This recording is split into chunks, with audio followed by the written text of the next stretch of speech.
Assalamualaikum warahmatullahi wabarakatuh. Perkenalkan, kami dari kelompok 12 akan mempresentasikan tentang implikasi untuk program akademik. Sebelumnya, perkenalkan terlebih dahulu, saya Alyadi Paramadini sebagai moderator, dan teman saya Nur Afita Khairunisa sebagai pembicara pertama, Gina Maulidia sebagai pembicara kedua, Muhammad Rifan Syah sebagai pembicara ketiga, dan saya sendiri sebagai pembicara keempat. Oke, kepada pembicara pertama, waktu dan tempat saya persilakan. Implikasi untuk program akademik.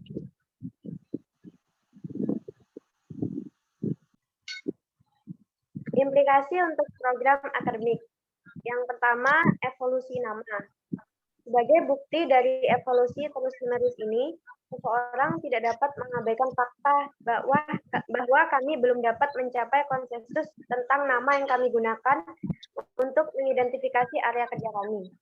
Selama beberapa dekade, kami telah merujuk diri kami dan program kami di bawah banyak judul, termasuk tetapi tidak terbatas pada instruksi visual, spesialis audiovisual, media pembelajaran, desain, dan teknologi instruksional, media pendidikan, spesialis media perpustakaan sekolah, pengembangan sistem instruksional, desain sistem instruksional, teknologi sistem instruksional, teknologi instruksional, dan teknologi pendidikan.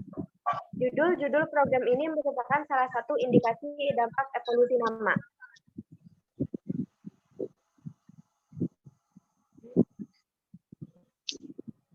Pendidikan audiovisual. Setelah tahun 1990, The Evolution of American Educational Technology menelusuri perkembangan sejarah praktik kita dan peristiwa kontekstual. Pada paruh pertama abad ke-20, Thorndike, Dewey, Skinner, Piaget, dan lainnya menawarkan basis psikologis untuk ilmu pengajaran yang menggabungkan karya kontemporer yang terkait dengan instruksi individual dan berpusat pada peserta didik. Pada tahun 1920-an, penggunaan film bisu, slide, dan materi bergambar lainnya dalam pendidikan merangsang pertumbuhan bidang instruksi visual dan kursus universitas mulai ditawarkan tentang hal ini. Pada tahun 1950-an, penambahan piringan hitam, radio, film suara, dan media pendengaran lainnya memperluas konsep ini menjadi instruksi audiovisual. Berkembangnya penelitian media selama dan setelah Perang Dunia Kedua memicu antusiasme baru dan meningkatkan harapan untuk menggabungkan media dan metode instruksional untuk meningkatkan pengajaran. Selanjutnya akan dilanjutkan oleh teman saya, Gina.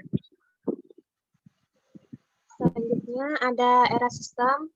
Nama program universitas seperti sistem instruksional di Florida State University mencerminkan semakin menonjolnya teori dan penelitian yang berkaitan dengan teori sistem dan penerapannya pada pengembangan instruksional yang memperoleh daya tarik pada tahun 1960-an dan berlanjut hingga era saat ini. Gerakan intelektual ini tumbuh dari penelitian praktis dalam analisis sistem selama Perang Dunia II dan buku-buku perintis dan kuliah Ludwig von Bertalanffy tentang teori sistem umum dalam biologi pada tahun 1960-an.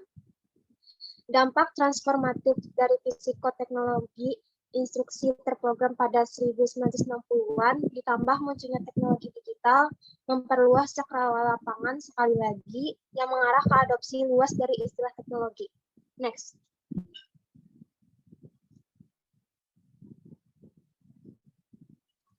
Selanjutnya ada evolusi, transisi, dan transformasi terbaru nama.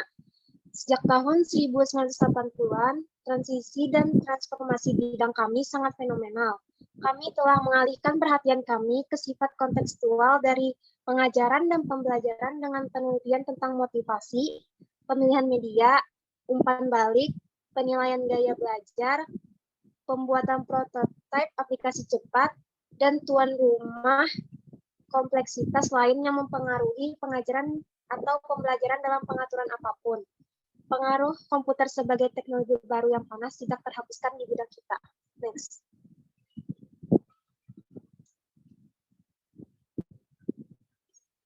Era web, setelah tahun 1994, World Wide Web menjadi sumber daya dasar bagi guru dan siswa di semua tingkat pendidikan, Pusat Statistik Pendidikan Nasional (NCIS) dan 2003 dan dalam kehidupan kita sehari-hari. Dominasi aktivitas pembelajaran online menjadikan objek pembelajaran Raker and Wiley 2001, lingkungan pembelajaran online, misalnya Lowell and Persisite 2000, Nikonel 2005. Perlindungan konten digital Nathans 2002, Webcasting Gateway 2003, dan blog misalnya Johnson and Kay 2004, Kirkpatrick, Roth and Ryan 2005, bagian dari terminologi sehari-hari di lapangan. Selanjutnya dijelaskan oleh teman saya. Materi selanjutnya, program kurikulum dan generasi selanjutnya. Setiap definisi yang diadopsi ICT telah mempengaruhi dan dipengaruhi oleh praktik, teori, dan inovasi teknologi pada waktu itu. Sebagian besar program mempersiapkan mahasiswa pasca sarjana untuk bekerja di bidang ini. Tidak malu-malu mengakui bahwa kami mengandalkan basis penelitian dan teori dari banyak disiplin ilmu untuk mempersiapkan profesional baru untuk bekerja di lingkungan yang akan menantang, bahkan yang paling kompeten, sekalipun jika seseorang tidak terus memantau perubahan di bidang kita, dan hal lain yang berkontribusi pada keberhasilan kita. Poin penting bukanlah apakah definisi adalah teknologi pendidikan atau teknologi instruksional, atau kombinasi istilah lain yang relevan. Sebagai sebuah profesi, kita harus mengakui dan bertindak berdasarkan harapan bahwa pengetahuan dan keterampilan yang tertanam dalam persiapan teknologi pendidikan baru saat ini memberikan landasan bagi tuntutan profesional yang tidak diketahui di masa depan. Next.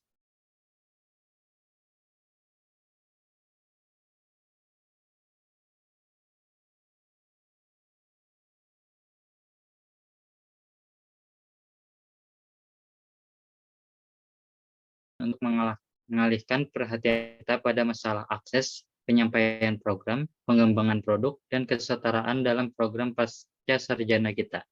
Yang kedua, komponen keterampilan. Sebaliknya, definisi ini terus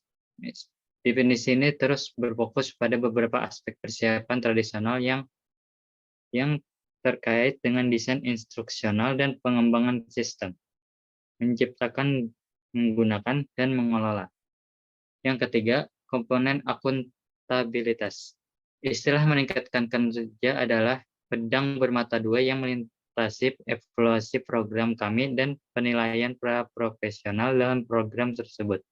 Tekanan politik dan harapan publik untuk peningkatan akuntabilitas telah menyebabkan lingkungan di mana pengukuran kinerja dan penilaian hasil menjadi norma. Fitzpatrick, Sanders, and Warden 2004. Kinerja diukur dan dilaporkan untuk program, lulusan, organisasi, dan pelajar. Komponen keempat, yaitu komponen pengetahuan. Kemudian pengetahuan untuk definisi ICT, proses dan sumber daya teknologi yang tepat, proses basis konseptual, penelitian, dan akses ke inovasi baru memerlukan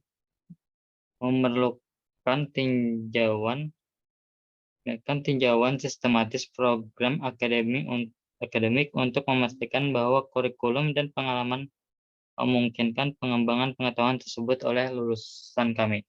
Materi selanjutnya akan disampaikan oleh teman saya. Selanjutnya, tinjauan program dan standar profesional. Misi dan visi ICT telah mempengaruhi definisi saat ini, dan definisi ini pasti akan mempengaruhi pada standar yang telah ditetapkan ICT untuk evaluasi dan akreditasi program yang dipersiapkan profesional baru di media sekolah dan teknologi pendidikan. Pada tahun 2000, Dewan Nasional untuk Akreditasi Pendidikan Guru NCITI mengadopsi standar ini, yaitu ICT tahun 2000. Karena Badan Akreditasi Nasional ini mengakui ICT sebagai Special Professional Association yang bertanggung jawab untuk menyediakan keahlian tinjauan program untuk program dan dalam teknologi pendidikan dan mereka yang mempersiapkan spesialis media sekolah.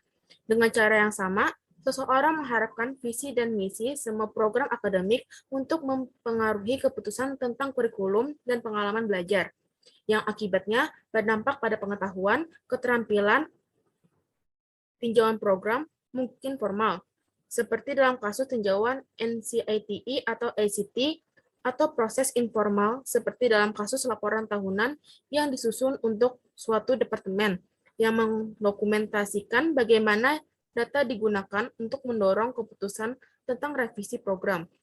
Terlepas dari itu, fokus upaya adalah pada relevansi program dan peluang untuk perbaikan untuk mencapai efek positif bersih. Kemudian, pada generasi profesional berikutnya untuk bidang kita.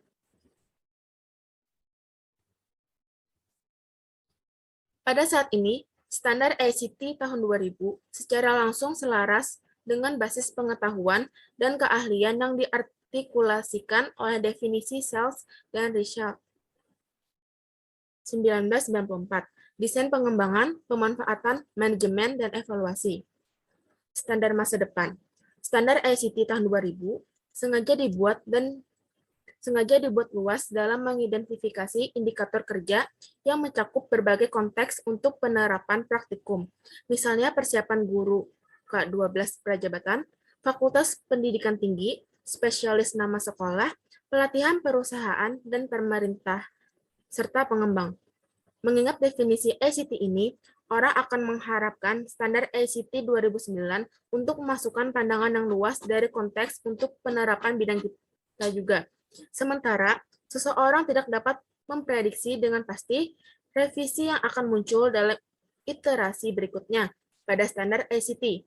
Kita harus berharap bahwa definisi baru akan menghasilkan revisi terhadap standar ICT tahun 2000 dan indikator kinerja. Dimasukkannya praktik etis dalam definisi baru kemungkinan besar akan merangsang banyak percakapan di antara anggota atau praktisi ICT seputar indikator program akademik yang harus kita harapkan dan pengukuran perilaku, sifat, dan disposisi tersebut.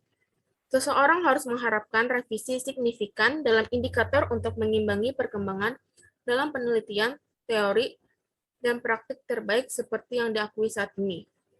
Kemudian, dapat diambil kesimpulan, definisi ICT ini memberi kita peluang dan mungkin motivasi untuk merenungkan program kami, lulusan kami, dan visi profesional kami untuk masa depan di bidang ini.